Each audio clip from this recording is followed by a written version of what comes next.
Apa sih yang menurut Gus Acing kok mau sih jadi Bupati Sumeneb? Kita kan hisap nih. Iya. Ya, hisap ya. Bahan bakunya kan tembakau. Tembakau. Iya.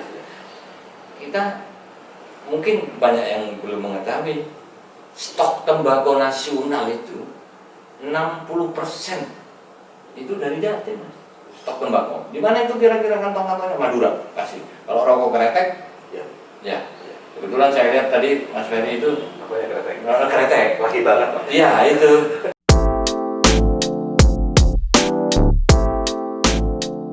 Assalamualaikum warahmatullahi wabarakatuh. Kembali di program Madura Talk, Jawa Pos dan Madura. Hari ini Biro Sumeneb kedatangan tamu istimewa. Beliau adalah Raden Bagus Fatah Yasin.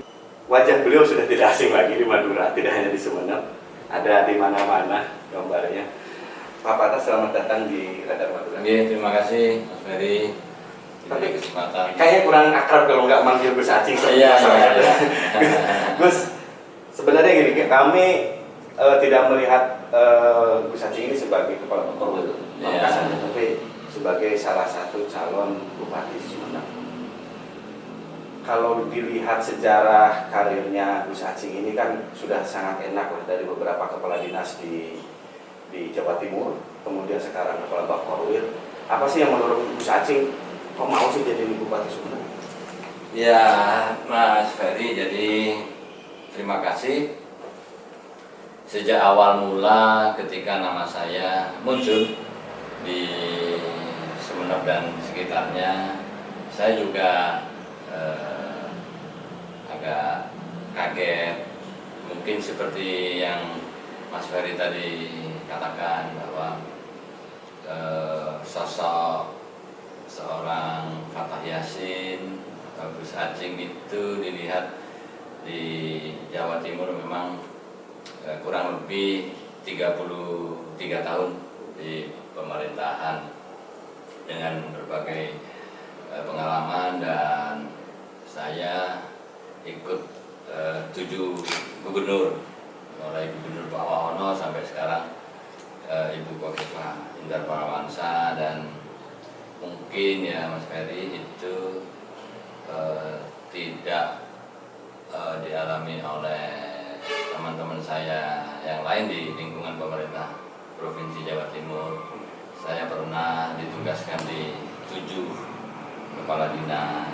Ya, jadi pertama saya di Kepala Biro Ekonomi, kemudian pernah di Kepala Dinas Perindustrian dan Perdagangan, kemudian di Kepala Dinas Koperasi dan UMKM. Saya pernah di Kepala Badan Perencanaan Pembangunan, pernah di asisten di Dishub, dan saat ini oleh Ibu Khofifah, Ibu Gubernur, ditugaskan sebagai Kepala Badan Koordinasi Wilayah Pemerintahan dan Pembangunan Madura di Pamekasan. Jadi dari sana barangkali orang melihat sosok seorang FJ itu mungkin dihubung-hubungkan dengan kebutuhan masyarakat terhadap pemimpin di Sumeneb. Jadi saya sampaikan secara pribadi, sebenarnya saya tidak ada keinginan, tidak ada katakanlah mencari pangkat dan jabatan, karena jadi bupati pun sudah pernah, walaupun PJ. Jadi Bapak 2018 saya sudah pernah jadi pejabat bupati Pamekasan walaupun 6 bulan. Di Indonesia stok garam nasional itu 50% dari Jawa Timur. Sumeneb paling besar, Pamekasan dan Sampang, ada di Gresik sedikit. Itu stok garam nasional 50% dari Jawa. Gula di sini nggak ada memang. Jadi gula itu di Jawa Timur itu stoknya hampir 49% nasional dari Jatim. Maka pabrik gula di zaman Belanda itu di Jawa Timur banyak 35 pabrik gula di Jawa Timur. Ada lagi yang kita kan hisap nih. Iya. Hisap ya. Bahan bakunya kan tembakau. Iya. Kita mungkin banyak yang belum mengetahui stok tembakau nasional itu 60% itu dari Jatim. stok tembakau. Di mana itu kira-kira kantong-kantongnya? Madura kasih. Kalau rokok kretek, ya. Kebetulan saya lihat tadi Mas Ferry itu Apa ya kretek? Kretek. Laki banget Pak. Iya itu. Dan itu karena tembakau Madura, Mas. Maka terkenal. Dan bahkan ya Allah menciptakan sesuatu di dunia ini kan pasti ada manfaatnya. Kalau pilek-pilek rokok punya Mas Ferry ini bisa sembuh gitu. Jadi kretek di Madura. Kemudian kalau cerutu, rokok cerutu ini untuk ini rokok cerutu ya, pembalut rokok dari tembakau kan. Itu di Jember terkenal. Dulu di Bremen kalau lelang pasti menang karena kualitasnya dan ininya bagus. Kalau rokok putih itu ada di daerah Bojonegoro, Philip Morris dan lain sebagainya, itu rokok-rokok putih tembakunya. Jadi 60% stok nasional tembakau itu dari Jatim, Mas. Maka nggak salah teman Mas Ferry yang wartawan itu kalau surga ekonomi ada di Jawa Timur. 1 juta barrel produk minyak dan gas dari bumi yang digali itu 300.000 barrel dari 1 juta barrel di Indonesia itu dari Jatim, dari Blok Cepu gitu, yang sudah eksploitasi. Sisanya itu ada di lepas pantai kita. Ini ada 2 operator yang sudah di Kangen Energi dan ada lagi sudah beroperasi. Nanti ada beberapa lagi yang sebentar lagi tinggal nunggu waktu di lepas pantai daerah Sepudi dan sebagainya itu. Jadi di bawah laut Sumeneb ini juga minyak dan gas. Jadi tinggal tadi pertanyaan mau dibawa ke mana ya, mau dibawa ke situasi yang ekonominya bagus, tingkat kesejahteraannya juga lebih bagus, daya belinya juga bagus, sehingga pasti pengangguran, pasti kemiskinan itu akan sendirinya akan menurun. Di sini kan orang birokrat murni 30 tahun di birokrasi. Bisa nggak bantu kami dari masyarakat awam untuk mendapat bocoran sebenarnya masalahnya di mana sih dengan kekayaan sekian banyak kok? Ya. Begini saja. Indonesia itu jajahan Belanda dan kalau kita lihat di dunia ini yaitu bagian dari takdir ya Mas Ferry. Kalau boleh memilih, kenapa kita nggak dijajah oleh Inggris misalnya? Karena kita lihat yang dijajah Inggris kok maju ya. Iya. Jadi jajahan Inggris itu adalah negara persemakmuran. Ketika Inggris menjajah, meninggalkan tempat jajahannya, itu infrastrukturnya sudah disiapkan, kemudian tata kelola pembangunannya, pemerintahannya, undang-undangnya sudah disiapkan. Contoh misalnya Singapura, Hong Kong, Malaysia, kemudian Australia. Tapi kalau di Indonesia ini kan masih ada undang-undang yang itu memang kalau kita lihat hubungan kekerabatan antara pusat, provinsi, kabupaten, kota itu diatur oleh undang-undang kita ini. Memang kalau menyangkut minyak dan gas itu semuanya urusan Jakarta, urusan pusat. Kalau jajahan Inggris itu kan negara persemakmuran itu federal. Jadi mungkin seperti pajak, PBB, pajak penghasilan dan sebagainya itu di state. State itu di provinsi. Tapi kalau kita kan semuanya di sana. Namun kita ini tidak hanya melihat situasi yang seperti sekarang. Tapi kalau masyarakatnya itu punya sesuatu keinginan, kemudian tata kelola pemerintahan, pembangunan kesejahteraan masyarakatnya di wilayah ini bukan tidak mungkin seperti misalnya Banyuwangi. Ya, Banyuwangi itu kan luar biasa ketika kita melihat 5 tahun terakhir wisatanya luar biasa karena ada dukungan dari masyarakat. Oleh karenanya maka kalau itu diurut dari bagaimana supaya semuanya katakan instan untuk bisa mengangkat kemiskinan, mengurangi pengangguran, mendorong roda ekonomi.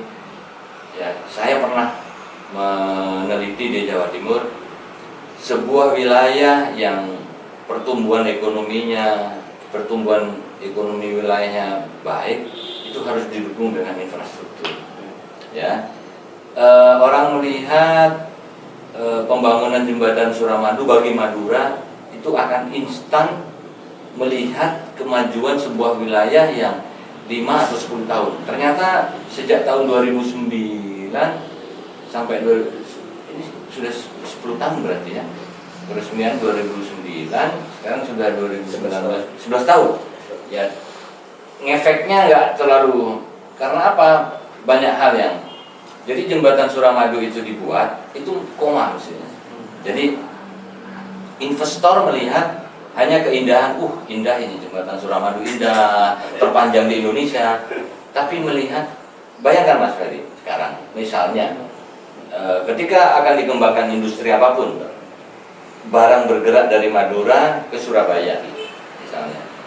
Nah, masuk Surabaya mestinya elevated. Jadi setelah turun dari Suramadu, ada lagi tol Mer yang langsung itu ke Juanda, langsung ke Waru, interchange ada Cito kan di situ. Itu mau ke Jakarta, mau kemana. Kalau sekarang misalnya mengangkut arus barang dan jasa masuk Surabaya, masuk jalan setengah mati. Investor lihat, ini mahal. Pelayanannya kurang maksimal. Berarti ini masih koma sebenarnya? Masih koma. Kapan mau dilanjutin, Pak? Ya, ketika pemerintah misalnya sekarang jalan negara yang ada, itu Mas Ferry kalau Surabaya dulu 3-4 jam lah paling lama. Ini bisa lebih dari itu karena truk dengan kontainer dengan ukuran yang besar, kemudian kapasitasnya rame, sehingga bukan tidak mungkin memang pada suatu saat juga bisa dibangun jalan tol, tapi sesuai kebutuhan. Ketika industri membutuhkan, ketika kegiatan-kegiatan roda ekonomi juga, dan bukan tidak mungkin pengaktifan kereta. Itu dulu kan ada kereta api dari Kamal sampai Pamekasan. Setiap tahun kita usulkan ke pemerintah pusat sampai ke Sumeneb, sampai ke Kalianget. Nah, Kalianget itu ada pusat stasiun yang itu connect dengan wilayah kepulauan. Jadi harusnya integrated seperti itu ininya. Tapi kita sebenarnya pengennya membahas tentang pembangunan Suramadu Madura secara umum di video lain, Pak. Oh iya, ya, siap. Balik lagi ke soal Sumeneb. Ya. Tadi kita lihat potensi alamnya bagus. Gus Acing melihat nggak ada potensi manusianya yang lebih baik lah dari kabupaten-kabupaten lain di Madura yang menjadi nanti bisa dijadikan senjata untuk membangun Sumeneb lebih baik. Ya, Mas Ferry, kalau Sumeneb ini sebenarnya dibanding dengan kabupaten lain, Sumeneb ini di wilayah manapun kan punya ciri khas sendiri. Jadi Sumeneb adalah bumi Sumeka, Sumeneb Keraton. Mestinya sama dengan alam yang ada di Jogja, alam di Solo. Sumeneb ini kan, nah, leluhur-leluhur ini menciptakan sesuatu kan. Kita lihat karakteristiknya, ada asta tinggi, ada Masjid Jame, ada rumah jabatan raja dulu keraton. Kalau Sumeneb ini raja dulu ininya. Nah, maka saya kira SDM-nya mestinya ketika leluhur-leluhur itu mestinya pemikirannya lebih maju dari yang lain-lain. Sampai melihat dari masyarakat Sumeneb ada potensi, ada kekuatan. Potensi itu ada, cuman tinggal bagaimana bisa finishing touch dalam rangka untuk terus dikembangkan. Jadi seperti Pak Jokowi misalnya, Pak Presiden sekarang di 5 tahun terakhir ada program pengembangan SDM. Jadi infrastruktur dengan SDM itu karena kalau infrastruktur, ekonomi dan lain sebagainya tidak diimbangi dengan potensi SDM, ketinggalan kita dengan Eropa, ketinggalan jangan bicara Eropa, ketinggalan dengan Malaysia, ketinggalan dengan dulu di perguruan tinggi di Indonesia ini, itu orang Malaysia belajar di kita, tapi sekarang terbalik. Ada sesuatu yang termasuk di Sumeneb sendiri. Nah, oleh karenanya maka saya kira kalau di Bangkalan sudah ada perguruan tinggi negeri, Ya. ya. Di Pamekasan Pamekasan sudah ada, Sampang sudah ada. Sampang sudah ada, saatnya di Sumeneb nggak di ada. Sumeneb, ya. Sangat bisa janjikan ke masyarakat. Saya kira bukan janji, tapi itu merupakan sebuah kebutuhan yang harus kita coba untuk. Sebenarnya universitas kita ada yang memenuhi syarat, tinggal beberapa poin aja dipenuhi, itu bisa di status negerikan, ya, di Bidang Raja dan sebagainya. Itu SDM-nya sudah cukup mampu untuk bisa menjadikan perguruan tinggi berstatus negeri. Jadi Mas Ferry, kalau bicara SDM, memang ukurannya itu ada, ya, indeks pembangunan manusia. Nah, saya bicara orang per orang, kelompok per kelompok, ukurannya itu indeks pembangunan manusia, Mas Ferry. Lama. Kalau SD pasti banyak, SMP pasti. Tapi ketika masuk ke SMA dan perguruan tinggi ini finishing touch-nya ini memang harus sudah diarahkan. Misalnya sekarang sudah tidak keinginan orang tua, misalnya ada universitas yang itu namanya universitas, jadi masih umum. Jadi sekarang banyak yang vokasi. Artinya setelah di Surabaya pun ada misalnya Universitas Ciputra itu entrepreneur banget. Jadi 30% hanya dulu di sekolah, 70% dia banyak. Jadi pilihan-pilihan ini kalau bicara SDM ke depan, ya Mas Ferry. Jadi yang sudah ada, saya kira. Tapi yang akan datang itu harus ditelisik, harus dilihat betul kira-kira dengan situasi global ini butuh SDM, harus ada peta, ya. Peta SDM yang kira-kira 5 tahun, 10 tahun mau dibawa kemana supaya kita tidak ketinggalan. Oke. Ya. Oke, terima kasih Gus Acing. Tentang Madura, ternyata Sumeneb luar biasa, kekayaannya luar biasa, tinggal sumber daya manusianya dikelola juga sehingga bisa menjadi lebih barokah lagi apa yang diberikan Tuhan kepada kita. Amin. Terima kasih, semoga bermanfaat. Assalamualaikum warahmatullahi wabarakatuh. Waalaikumsalam warahmatullahi wabarakatuh.